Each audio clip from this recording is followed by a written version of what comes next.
Okay, in this discussion, we want to talk about how to sketch the graph of a quadratic function, which can also be referred to as the parabolic function. Parabolic function.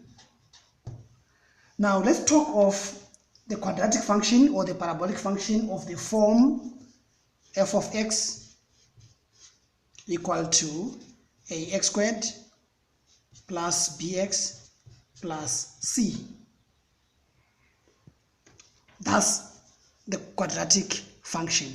Now when given a function of this form, what we need to look at is we need to look at the a value. We need to look at this a value very, very closely. If a is greater than 0, it means we expect our graph to have a minimum value, the turning point, a minimum turning point. But if a is less than 0, then it means we expect the graph to have a maximum turning point, right? And also our turning point, the x value of the turning point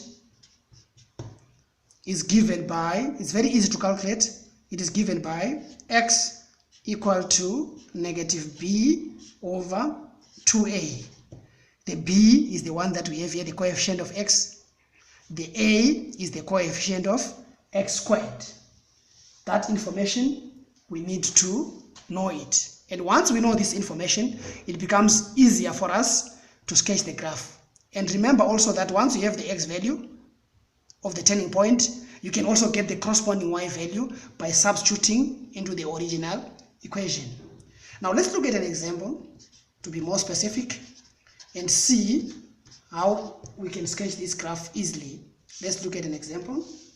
Say given the function f of x equal to 2x squared plus 2x minus 12. We can see that this function is a quadratic function, you see, because the highest power of x there is 2.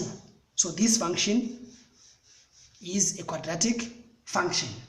Now we want to sketch that function, we want to have the graph of that function. Now we go step by step. Let's look again at the value of a. As I said before, let's look at the value of a. We can see there that a is actually greater than 0 because it's positive 2, which means this graph must have a minimum turning point. It's facing upwards, right? That's one thing that we have to look at. Secondly, we can now calculate, or we can now find the y-intercept.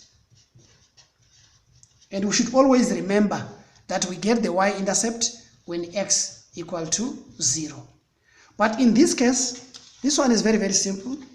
As you can see, when we make x equal to 0,